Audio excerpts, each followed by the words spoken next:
Yo guys, welcome back sa channel. Ngayon, pag-uusapan natin ang bagong budget phone na pwede maging sulit para sa everyday users, ang Poco C81 Pro.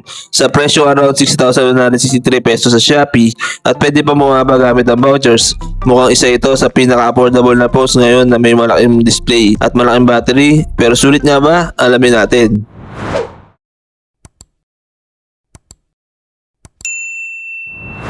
Simulan natin sa display. Meron itong 6.9-inch HD Plus IPS LCD display na may 120Hz refresh rate. Sa ganitong presyo, bihira ka na makakita ng 120Hz kaya smooth talaga sa scrolling at casual gaming.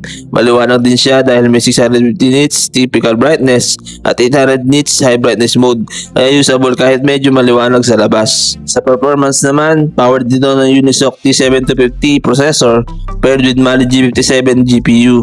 Huwag tayo mag-expect ng sobrang lakas para sa heavy gaming, pero okay na okay ito para sa daily use tulad ng social media, YouTube messaging, online classes, at light gaming gaya ng Mobile Legends. Available din ito sa 4GB of RAM at may options na 64GB, 128GB, or 256GB internal storage.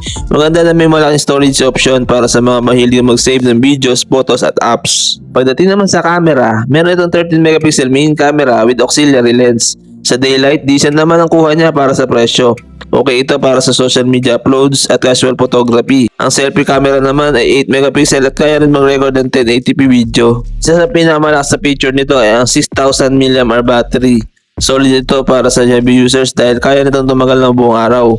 Minsan lampas pa depende sa usage mo. Ang downside lang, 15W charging lang siya kaya medyo matagal ang charging time.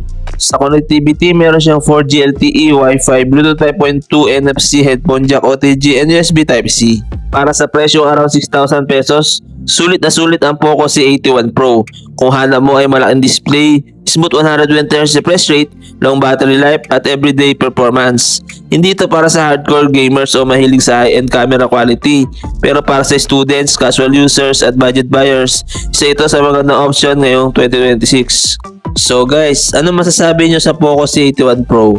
Sulit ba para sa inyo? Comment down below. At kung nagustuhan nyo itong video, huwag nyo kalimutan mag-like, subscribe at pindutin ang notification bell para updated kayo sa latest smartphone reviews. Thanks for watching!